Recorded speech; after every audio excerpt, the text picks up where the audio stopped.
our dream is that children growing up in Newcastle should be able to stand on those terraces, look out and see this wonderful sort of wild landscape, and to be able to go to it and spend time in it and learn how food is produced naturally and, be part of all that. And why would anyone want to deny that future for children in Britain?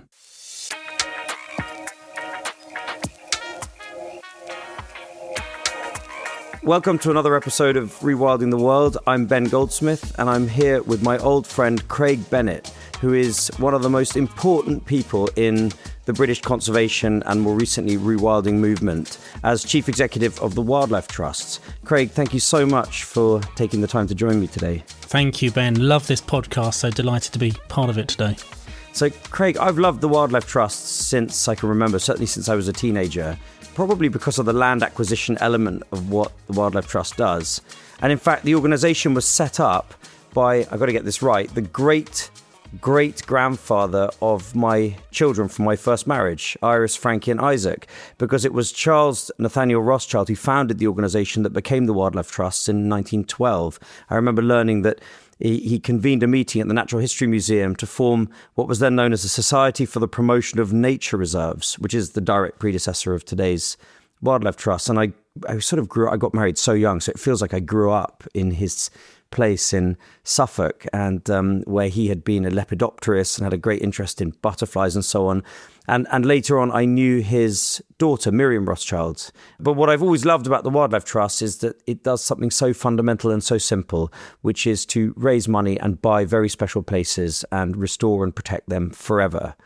And now you're chief executive, and it seems like the organisation has suddenly been souped up. And we've obviously got the rewilding movement happening all around us, and this tremendous enthusiasm and new way of doing things and letting nature figure out its own path of recovery, which produces spectacular, if sometimes unpredictable, results. And suddenly the Wildlife Trust is doing some pretty big things, not least, of course, Rothbury, the largest piece of land to come up for sale in England in 30, 40 years. And now the Northumberland Wildlife Trust is looking to raise the money to buy that. There's a deal that's signed and sealed, and you've just got to hit the fundraising target. And that will be one of the biggest rewilding projects this country's ever seen.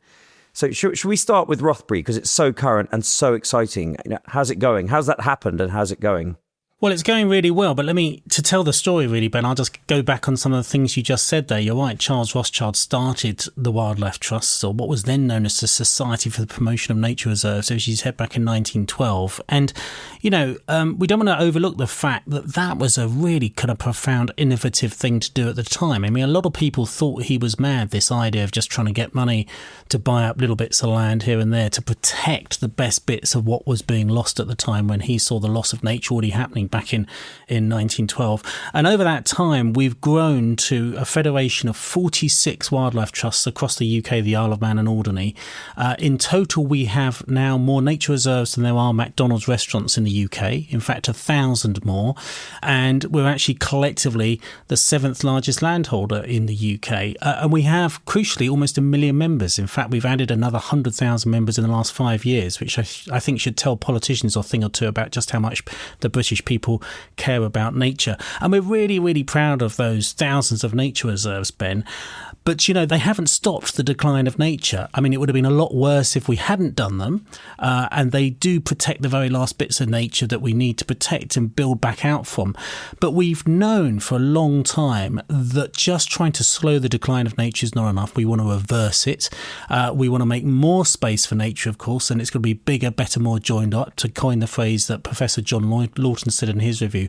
So for a while now, we've been focused much more on rather than just buying the best bits of nature that are left, actually trying to buy bits that might be degraded or not particularly the most spectacular bits from a purely nature point of view, but to make space for nature recovery and for rewilding as well. And that's been hugely important. And we've known that for a long time. We've been doing it for quite a while. But when in 2024, the Rothbury Estate came up on the market in the UK, as you say, the biggest bit of land, as you rightly say, that had been on the market in England for 30, 40 years. And it was on the market for 35 million at the time. But we just thought, we've got to get it. We've got to get this. This has to be something that we do for nature recovery at scale. And we managed to do a deal which was a fair bit less than that 35 million, but I'm not allowed to tell you how much. And we did a deal, and we've actually had 2 years to do the fundraising to get it. To put it in perspective, it's the size of Athens, is another way of looking at it. So we've had some sort of large projects like that in Scotland before now, but not in England at that scale. And I think to have it like that can blend the approaches of traditional nature conservation for the best bits that are already there, nature recovery for the bits like the degraded peat bogs that are damaged and need restoration, blended with rewilding principles and regenerative agriculture, all on the same site, working alongside each other rather than being one approach or another, will be hugely exciting. And at the moment, we've raised about 18.5 million because of some very, very generous donors. We need to raise about another 10 million in the next 6 months or so to make this happen. And we're quietly confident, but we'd love to hear from anyone that can help achieve this incredible breakthrough project for rewilding and nature recovery and regenerative agriculture in England. And you might remember, Ben, last year when Sir David Attenborough, who's our President Emeritus, I mean, he has supported the Wildlife Trust continually since the 1970s. And he came out and he was very, very supportive of our project at Rothbury, which was a huge, huge honour and something we're very, very proud about. I remember going to go and see him at his house in Richmond, and we you can imagine, he turns 100 this year, just in May, actually. And, I was quite nervous talking to him about Rothbury, didn't know kind of what he would make of it. But we talked him through the whole thing and he absolutely loved it and said, what can I do to support? And he recorded a video for us encouraging people to support this incredible project. And we're absolutely thrilled to get that kind of endorsement. I mean, you can't get higher than that, can you? Time is running out to save the historic Rothbury Estate. This huge heart-shaped expanse of moorland, rivers, forest and upland in Northumberland needs your help. People know and love the side-by-side hills that rise here. They walk the ridges and listen for the calls of the curlew. They watch for red squirrels and admire the views as they scramble among the crags. They walk along its remote paths and marvel at the astonishing rock carvings left by our distant ancestors who once lived here. The Wildlife Trusts have launched an appeal to buy this very special place. They will work with local farmers to care for the area and breathe new life into its precious wildlife habitats. With the communities who live and work at Rothbury, the Wildlife Trust will create a place where people and nature can thrive side by side. Please help us make this vision a reality. Thank you. When I think of Northumberland and much of the north of England, I think of hillsides that have been cleared of much of their nature, in many cases replaced with Sitka or other coniferous monoculture plantations that I find very scary and a bit dark, although they're improving in the way that they established them in the modern era, and also for a lot of sheep. So what sort of state is Rothbury in? Is it, to quote George Monbiot, a kind of great sheep-wrecked estate just waiting to be liberated and restored, or are there lots of good bits? I think the reason we're so excited about it, Ben, is, to be honest, it's already in a much better state than a lot of the uplands in England. So there are real pockets of it that are gorgeous, little valleys, gorges and so on in it.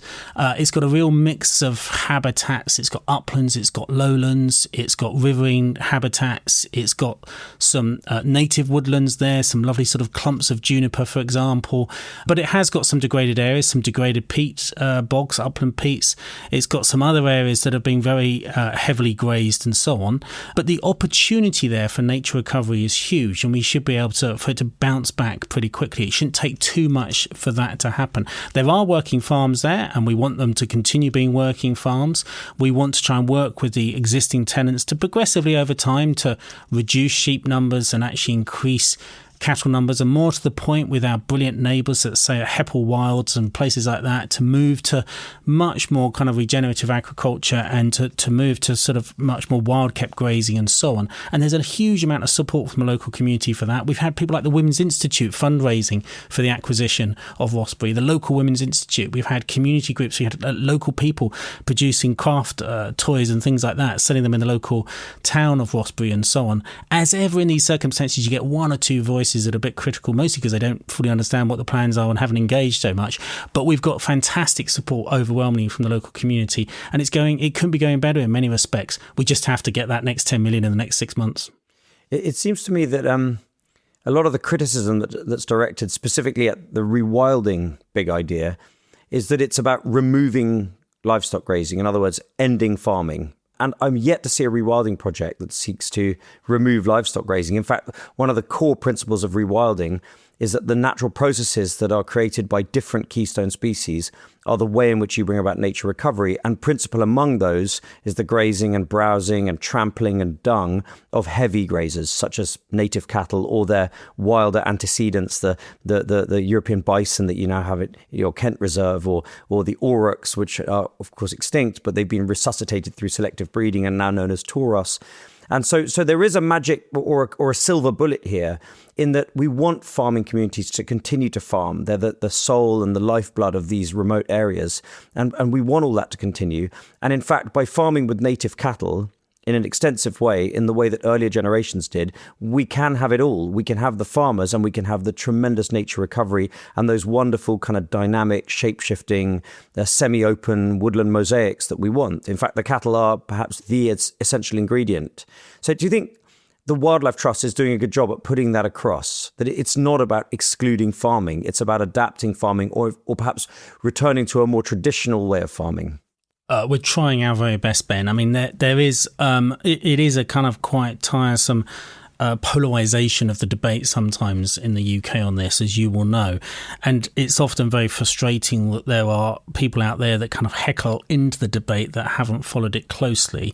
I mean, taking, for example, Rothbury, if we as the Wildlife Trust don't succeed in buying the whole thing, the most likely scenario about what happens next is the estate would be broken up and sold into different plots, most of which would go for coniferous planting, to highly intensive planting of conifers. It's not that the farming would continue as it currently is. That seems very unlikely because of the economics of it. The best hope for the farmers at Rothbury at the moment is for the Wildlife Trust to buy it, to be perfectly frank. It really is. And if of course it got moved to coniferous planting, that's appalling for wildlife. It won't be very good for the farmers that live there and the community that live there at the moment. In contrast, the vision we have for it, which, as I said, is blending this approach of nature conservation, nature restoration, rewilding and regenerative agriculture, will see the farmers staying on the land. And actually, we've made a commitment that one of the things we want to do is, as we deliver this huge national flagship for nature recovery and rewilding, to actually produce more food out of that estate at the same time than is currently the case. Because there are a lot of sheep on the estate at the moment. Most of that meat then goes to export. It's certainly not consumed in the local economy. What we want to do is absolutely move to more cattle, have lots more food being produced locally, explore opportunities for other kinds of food production on the site as well that is positive for nature at the same time, and create nothing short of a nature economy in the northeast of England, where we've a combination of ecotourism, good sustainable food production, training, development. All these opportunities will bring investment into the region, and surely that's going to be better for the local community than actually what will be there otherwise. So I think we're doing our very best as the Wildlife Trust to prove that this is about nature and farming going hand in hand. We've got huge numbers of people with us on that journey and agreeing with us. There will always be a few voices that try and argue otherwise, but this is how countries and society makes up their mind, isn't it? Craig, you mentioned Heppel Wilds, which is an estate next door which is being rewilded. It seems to me that the northeast could be the area in England where we get rewilding at scale. And we're not far at Rothbury from the Great Kielder Forest, which is roughly 100,000 acres. I had Bev Nichols from Forestry England, who's in charge of their wilding programme, onto the podcast not so long ago, and we talked about opportunities within Kielder to create a much wilder landscape. Up there in the northeast, you've got the potential to do something really, really big, almost on a kind of Scotland scale or even an America scale, as compared with a much more fragmented landscape in the south. Absolutely. So let's take those in turn. Heppel Wilds, which is the fantastic estate run by Walter and Lucy Riddle, and it's directly adjacent to the estate we're trying to buy, Rothbury, and they've become very good friends over the last couple of years and huge supporters of our project. And we kind of dream about the day when we can have our sort of herds of maybe bison or whatever roaming across their estate and into ours and vice versa and so on, and bringing many more kind of tourists to the area to spend money in the local economy and producing good local food and so on. To the southwest, we have our friends at the National Trust and their Wallington estate, who are very supportive here as well. That's, I think, one of the biggest estates that the National Trust has across England as well. And there's many other local landowners who've been in touch with us who are really supportive as well.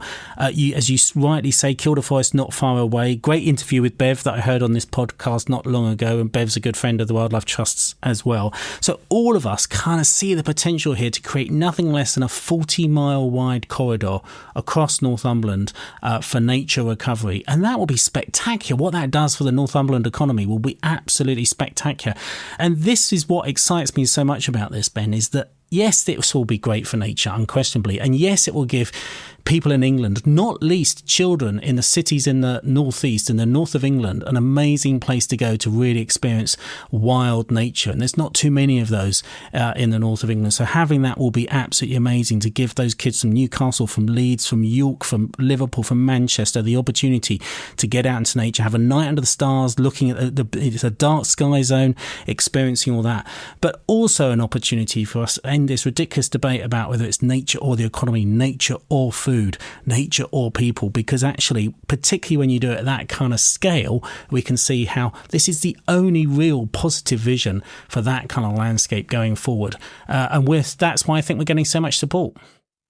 It's so true. Anywhere you go, anywhere in the world, you see that the recovery of nature goes hand in hand with increased resilience and prosperity. If you travel abroad, I was lucky enough to go to India a couple of years ago and went to 2 large protected areas in Rajasthan. And an hour and a half before you arrive at these protected areas, you start to feel the prosperity. The air is cleaner, the streets are greener, people look healthier. Everything seems to be lifted up by the recovery of nature that's taking place in those protected areas, because of course India's on a mission now with Project Tiger and Project Elephant to create these wonderful large protected areas with corridors. And it really does lift people up in a whole bunch of different ways. And conversely, of course, it's always the poorest and the least advantaged in society that suffer when the environment is degraded. So this idea that we have to choose between human well-being or economic activity and nature is absolute nonsense. I couldn't agree more.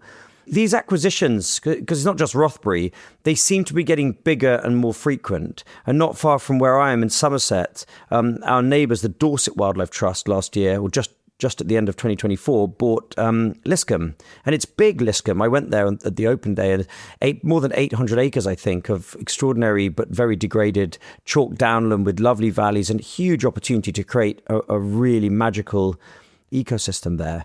Is it getting easier, or why is it that the Wildlife Trust has been able to raise its game so much in recent years? Because I'm sort of staggered by the news that keeps coming of these different trusts in the Federation making new acquisitions of quite often serious scale. Yeah, I think partly it's just sort of opening eyes, looking up and out and getting that ambition. You know, we've done quite a lot of things in the recent years to sort of actually make the Wildlife Trust bigger, better, more joined up and enable more sort of sharing and support between wildlife trusts, and also linking to our friends in Europe. I mean, we've had a few what we call seeing is believing visits, not least say to the Netherlands, where we hooked up with brilliant organisations in the Netherlands to look at some of the large-scale rewilding projects there, and that was absolutely critical for raising all of our ambition and to actually believe it's possible.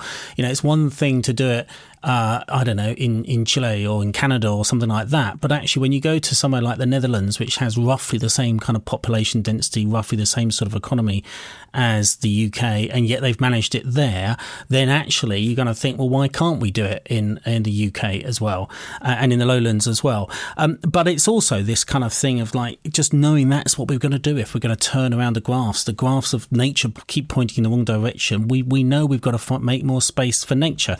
And crucially, I think it's moving from a kind of framing that's about nature conservation, and actually I very rarely use that word because I think the word conservation implies maintaining what we've already got, and when we're already one of the most nature depleted countries in the world, that's just not good enough, to nature recovery, nature restoration and so on, actually creating that extra space for nature and thinking about nature as fundamental to our national infrastructure. That's what it is. We've got to rebuild our natural infrastructure if you're going to have a prosperous, healthy UK in the years forward. And a lot of people buy into that. We're starting to be able to get the money available for it, whether that's from philanthropy, which is sort of absolutely waking up to it, which is fantastic, but also, of course, initiatives like biodiversity net gain and payments for nutrient neutrality in the UK. All these mechanisms are helping more money flow towards acquisitions of land that help us restore nature. I think the more that we can see that is aligned to all those other things we talked about before, about food production, about health and about economy and investment and so on, then people buy into it. So you think that the ambition generally has been raised among the staff and trustees of the wildlife trusts up and down the country under your leadership? Absolutely. And also the leadership, let's just be clear, the leadership of chief execs of local wildlife trusts. So many of them, Ben, and we have some absolutely fantastic, phenomenal chief execs of individual wildlife trusts who have that ambition, that determined, set themselves these incredible targets about massively increasing the land holdings, massively increasing the number of other landholders that they work with in partnership, massively increasing the number of members and the people that want to work with us, or indeed the number of children we reach through our educational provision as well. There's so much more. That's the thing about the Wildlife Trust, is what we do with the land that we ourselves own and what we're trying to acquire and so on is huge and exciting. But also we do just as much again through the partnerships and work we do with other landowners, that we actually have more children go through our education programs at the Wildlife Trust than any other British charity, not just an environment charity. Something like 250,000 school children go through education programs every single year. We are huge as the Wildlife Trust now. I said almost 1 million members. We've actually got over 4,000 staff. We are one of the world's largest nature organisations, even though we're just operating within one country, the UK, for now anyway.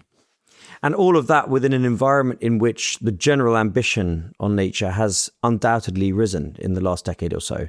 The kinds of things that people are talking about and the kind of things that are accepted as truth now would have been mind-boggling to me 10 or 15 years ago. The acceptance of beavers living free in the landscape, for example, or this idea, as you said, of nature as infrastructure, because that's why the Netherlands is so far ahead of the other countries of Europe, is because it's just a societal understanding that nature is critical infrastructure, or even the mother of all infrastructure, as Wouter Helmer, one of the founders of Rewilding Europe and one of the architects of the rewilding movement in the Netherlands, who very kindly showed me around some of those projects in the autumn last year, said on the podcast episode in which I interviewed him. So there is this just general societal and political kind of ambition that wasn't there before. And obviously it's still not enough, and there's a long way to go.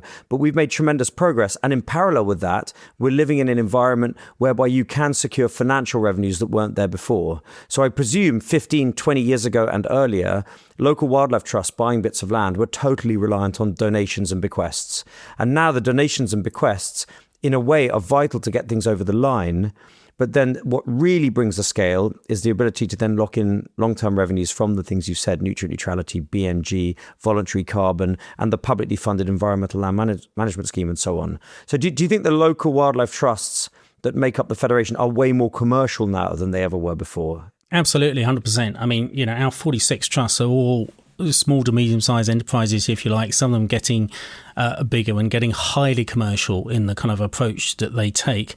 And I think the point is here is that in many respects it's shifting from sort of an old model of just thinking of ourselves and people looking at us as just as charities, locally run charities, and thinking about nature as just a kind of bolt on and something we go and look at the weekend or something, to seeing it as integral to society, and us working with business, us working with government and public sector and so on, to absolutely make sure we're delivering at scale at the level that the economy needs and that we need as society. That's absolutely true. What I would say, Ben, is where we've got to so far. I'm delighted in the things you're saying about the changes you've seen in the Wildlife Trust the last few years, but I would say you ain't seen nothing yet. Our ambition for the next 10 years is even bigger. We absolutely want to be fundamentally there everywhere, trying to restore nature at scale, and make sure, our vision is that through the 2030s, people can tangibly feeling nature coming back into their lives everywhere across the UK. So this is also true about our urban wildlife trust, doing fantastic work. You know about the work the London Wildlife Trust does, Birmingham Black Country Wildlife Trust, Sheffield and Rotherham and so on. This is about bringing nature back to our cities, making life better for people through the process of doing that. And I think we've got to kind of have this sense of reversing, shifting baseline syndromes. For too long, we've known that the problem is that we kind of think about our view about nature is what it was like as we were a child, and we just compare it to that. But actually, where I want us to be, what excites me right now is the next generation of children in Britain will think it's perfectly normal for there to be beavers in their local river. Isn't that nice? That is what you call reversing baseline syndrome. And so what this is about, Ben, is not even just rewilding nature or restoring nature, but restoring the connection between people and nature and rewilding people in the process. And as you said earlier, John Lawton talked about the need for nature in this country to be bigger, better and more joined up. Well, the original plan for the Nature Recovery Network that's been discussed by government for a very long time was kind of great core areas or blobs of nature connected together with corridors the length and breadth of the country. So I spend my time in Somerset and I kind of daydream about, imagine Bodmin, 50,000 acres that ought to be a great mosaic of Atlantic temperate rainforest and upland bog and bog forest and wetland and so on. Imagine that connected with corridors of suitably managed habitat to Dartmoor, and a Dartmoor even bigger than Bodmin, and then up to Exmoor and up towards the east into the Avalon, the great Somerset levels and moors, and across my Selwood landscape and up to Stonehenge and that great Mesolithic chalk downland. And then you've got beneath that the New Forest, and if you go further east you're into the Surrey Downs. And imagine if we could envisage a network like that nationwide. It shouldn't be that hard, because a lot of the places which have the greatest potential for large scale functional habitat are the areas that are least suited to highly productive farming. I think it was Henry Dimbleby's National Food Strategy report in 2021 pointed out that the least productive 20 or was it 25% of the land produces less than 1 or 2% of the total food. And that's probably generous. Given we know that nature recovery doesn't mean an end to farming, it means a change to farming. We could have a farmer-led nature recovery and the delivery of a super ambitious nature recovery network that would leave nature in a better state, more vibrant, more abundant, more diverse than not just we've known it in our lifetime, but many generations have known it in their lifetimes. Now, how do we make that happen? Because I don't know that Natural England as a government body is sufficiently innovative, entrepreneurial, or sufficiently funded by government or given enough gravitas by government to get the job done. I mean, it's only 2.5 or 3 years since backbench Tory MPs were talking about tearing Natural England apart and abolishing it altogether. So how do we get this done? What's the pathway, do you think? Because sometimes it feels to me like the Wildlife Trust is doing it, in partnership with the other nature NGOs, large and small. Well, we do need government agencies to really get involved in this. I'll come back to that. But I think the first thing to say, Ben, is that I think a really good place to start on building the Nature Recovery Network, certainly in England, would be around rivers. There's been a huge debate, huge sort of campaign over the last few years about the appalling state of rivers in England. None of them have good water quality in the way that they should do. But actually, it's not just about water quality. The fact is, there's been this scandal about sewage, human sewage going into rivers, but actually the biggest source of pollution into our rivers is from agriculture. And one of the biggest scandals around our rivers is actually just the huge loss of vegetation and buffers around them as well. And I think right now, one of the things that would have massive support amongst the British public is to create really big, generous vegetation buffers, wildlife corridors alongside our rivers. And it's hard to think of one single kind of policy measure or something to happen that would make such a big difference. I mean, think about it. It would massively reduce agricultural runoff going into our rivers. It would hold water and soil back in the landscape, reducing the risk of flooding. It would create wildlife corridors alongside our rivers, which is hugely important. It's incredibly important for climate adaptation, both making us more resilient, but also protecting us from flooding and all of those kind of things. And actually, if we put sort of new river paths in between them as well, create new places for people to connect to nature as well. So I think there'd be huge public support for this. And all this often on land, which, as you say, is not great to farm anyway, because when it gets flooded, you lose your crops and so on. I think one of the things you're saying about the Wildlife Trust doing it and the huge kind of support for this is I think actually a lot of people have grown impatient waiting for politicians to act now, and people are rolling their sleeves up and getting on and doing it themselves. That doesn't mean we don't want government to act. That means that we almost have to demonstrate to government what good looks like and then roll it out across the rest of the country. One of the reasons we're doing the Rothbury Estate up in Northumberland is because we want to demonstrate what could be done right across the whole of the uplands in England. It's not just about Rothbury itself. And that's where it comes to politicians. We do need politicians across the parties to wake up about how nature is fundamental to our national security and resilience. We've recently in the UK just had a Joint Intelligence Committee report published that said exactly that. We do need politicians to give long-term cross-party political support to our government agencies like Natural England, rather than beating them up, as has happened over several years under several different governments of different colours. Actually support them to be bigger and bolder and give them the ambition and funding and political support they need to put nature in recovery. And that's what needs to happen. I know that the staff at Natural England would like nothing best than to be supported to deliver a lot more, but too often they're held back and seen as the kind of punching bag amongst politicians, and that's outrageous. Often you have politicians criticising Natural England, for example, or the equivalents in Scotland and Wales and Northern Ireland, just for doing exactly the job that Parliament has asked them to do. You know, do we want our public bodies to do what Parliament's asked them to do or not? And actually what we need is Parliament and politicians to give our statutory wildlife bodies much greater support to do what we said we would do. For example, delivering the Global Biodiversity Framework, which we signed up to, that says we're going to try and get 30% of our land and sea in recovery by 2030. Where's the government plan to deliver that? It doesn't have one at the moment. And we need the agencies and government, public and private sector and NGOs to all be lined up about to make that happen. Otherwise, we're just turning up at these international meetings and lying. Yeah, exactly. My brother was heavily involved in the Kunming-Montreal negotiations around the 30 by 30 commitment, in which countries pledged to have 30% of land and sea in a good state for nature by 2030. And as a nation, we were enthusiastically behind that move and lobbied other governments to participate. But it strikes me that there's not enough personal interaction with nature on the part of politicians.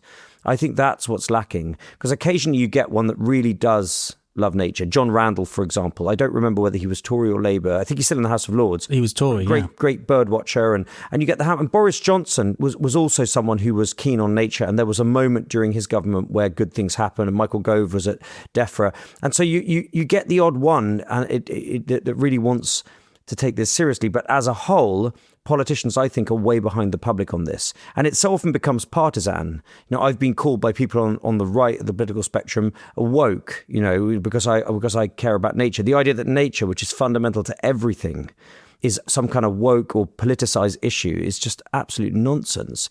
And it seems to me that there's a huge opportunity. Like, just in simple electoral terms, you know, millions and millions of people love nature.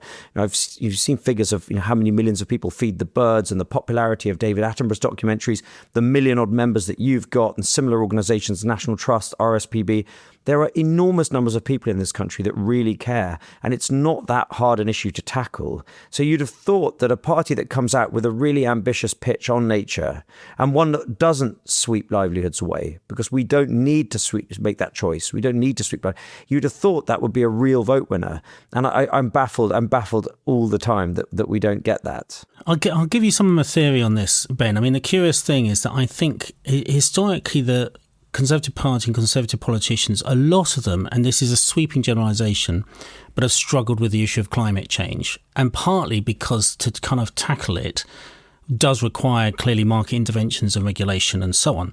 And so sort of instinctively, it doesn't kind of work so well for them. Having said that, of course, notable exceptions to that. Theresa May did, of course, sign the UK up to be net zero and all of those kind of things. So, and actually David Cameron originally, when he was opposition, supported the Climate Change Act and so on. So there are notable sort of exceptions to it. But broadly speaking, Conservatives have struggled with climate change. But the Conservative Party has always kind of generally sort of got the nature issue, or what they would call kind of countryside issues. In contrast, Labour actually quite early on got climate change, perhaps because it fitted into its political ideology of sort of industrial strategy and things like that. But I think Labour historically has often sort of struggled with kind of nature issues, partly because I think they think it's kind of an issue for sort of middle class people that they do at the weekend, which actually is wholly wrong. That's not understanding the electorate, because of course people of all social classes absolutely love nature, and more to the point, particularly will love nature on their doorstep. That you don't have to travel very far to go and see. And that's one of the things that's really frustrated me. We could have made a lot more progress if we'd had a lot more kind of cross-party support across both climate and nature issues in Britain. And where it's kind of got worse over the years, and it's a bit of a cliche to say it, I know, but more and more politicians now, professional politicians, they come out of university, they become special advisors, they work in think tanks and so on, and actually they're just stuck in a kind of Westminster Whitehall bubble. And so they're regurgitating what comes out of think tanks, they're arguing amongst each other and all those things. And I think they've lost touch with British voters in so many ways.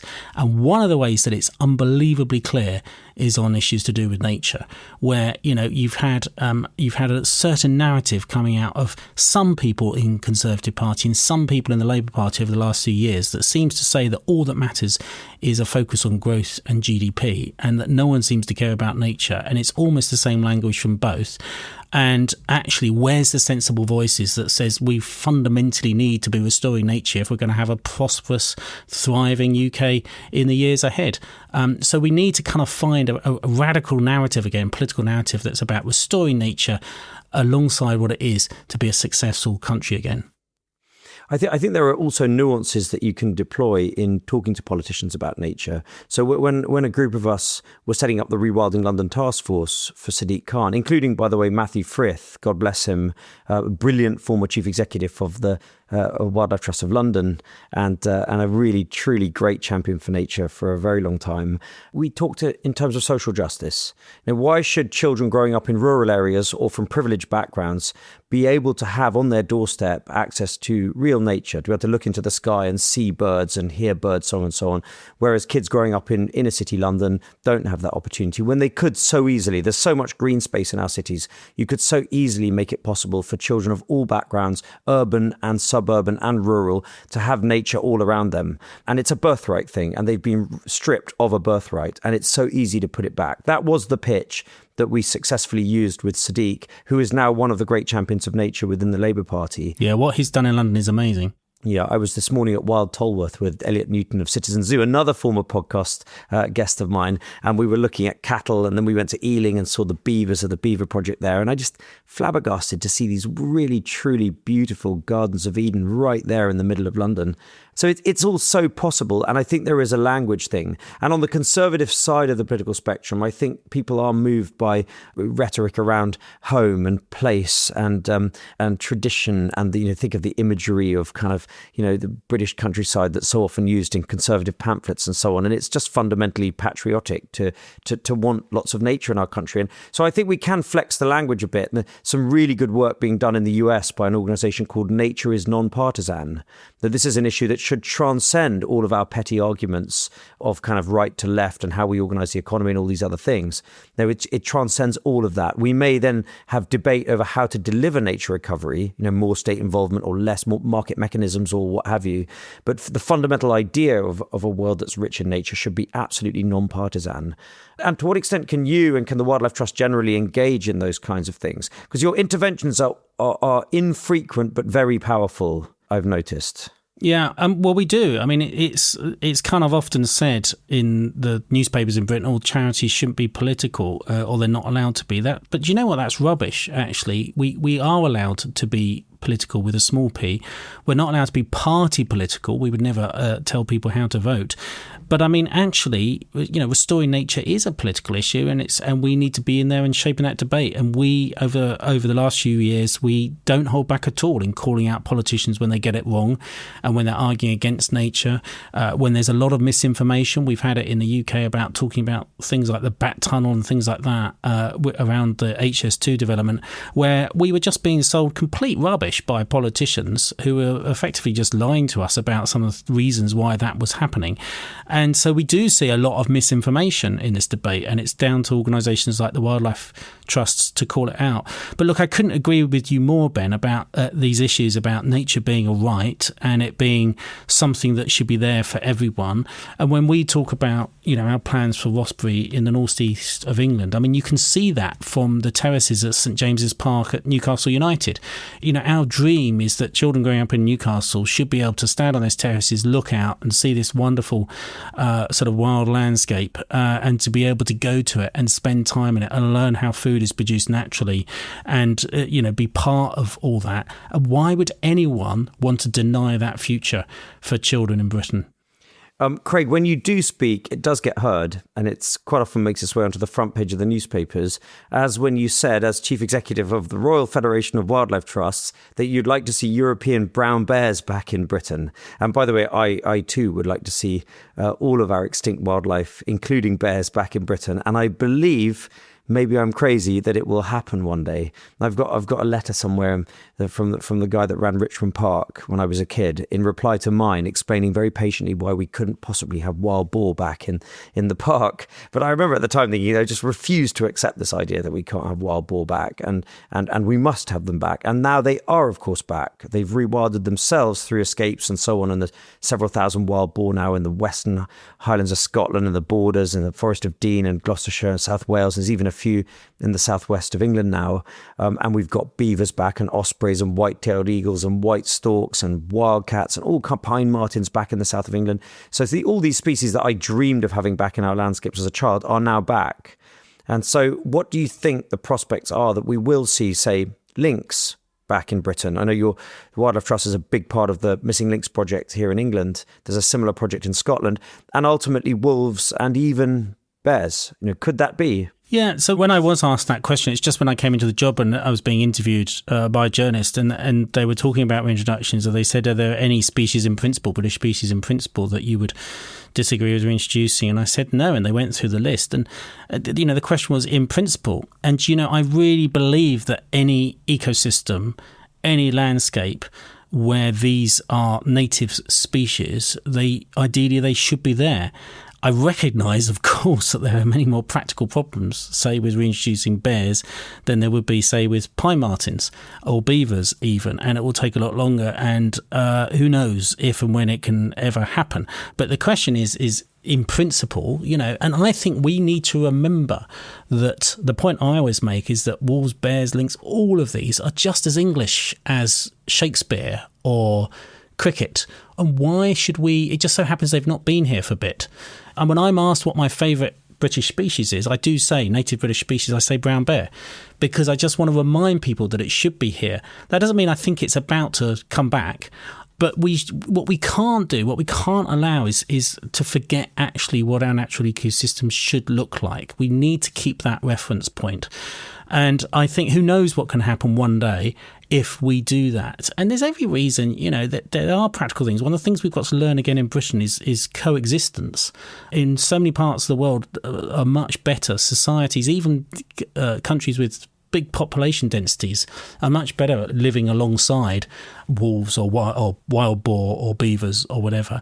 In Britain, to be honest, a lot of people still just don't even know how to live with insects, let alone those, and they kind of freak out if there's a couple of insects in the house.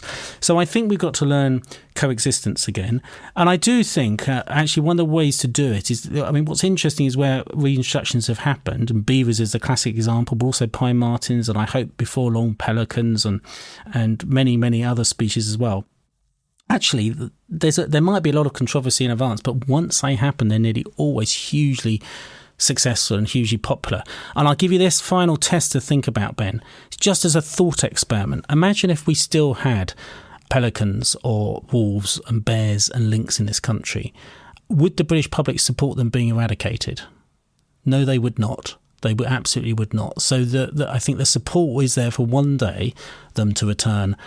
Obviously, we've got to do it right. You always got to do it with support local communities. I think it's a very long way off, sadly, for anything like wolves and bears. But I think there's already a lot of public support and local support from local communities, say for lynx, which is shy and elusive and wouldn't cause nearly like the any of the challenges and so on. And that's got to be our vision if we mean what we say. And the point I've heard you say time and again: how on earth can we, as Brits, for example, talk to Indians and say you must live alongside tigers, or people in African communities saying you must live alongside elephants if we're not prepared to even live alongside beavers? The hypocrisy is astonishing. And millions of Brits, of course, go on holiday every year to the continent. They go to France and Switzerland and Italy and Spain. And these are countries that have got wolves and bears and all of the wildlife we've been discussing. So anyone who's been on an EasyJet or taken the Eurostar across to the continent and had a family holiday quite likely has been living for a short period of time alongside all of these wildlife without even most likely noticing it. So it's not as scary perhaps as we're told, and maybe we just need to be a little bit less zoophobic and a little bit more open-hearted and open-minded to these things. But the key is creating habitat for them and creating habitat generally bigger, better, more joined up. The Wildlife Trust is doing that faster and bigger than ever before. And people should be a member of the Wildlife Trust. I've said it so often, one of the best things you can do if you love nature is to join your local Wildlife Trust, and even better, volunteer at your local Wildlife Trust and go and help with conservation work. It will make you feel $1 million to spend an afternoon removing invasive species or creating habitat or as I saw this morning, digging out reptile hibernacular in London. Craig, I'm such a huge fan of yours. I'm just so in awe of everything you do. I'll do everything I can to help with Rothbury. I'll spread the word. I'll try and introduce funders. I hope I'll have the opportunity to visit with you and have a pint in a pub up in the northeast, where my family comes from, by the way. My mum was born in Stockton-on-Tees. Oh, really? And came down to London as a late teenager and never really went back because she got married down here. But I can just about claim some northeast heritage. But Craig, thank you so much for joining me on the podcast. You're brilliant. Thank you, Ben.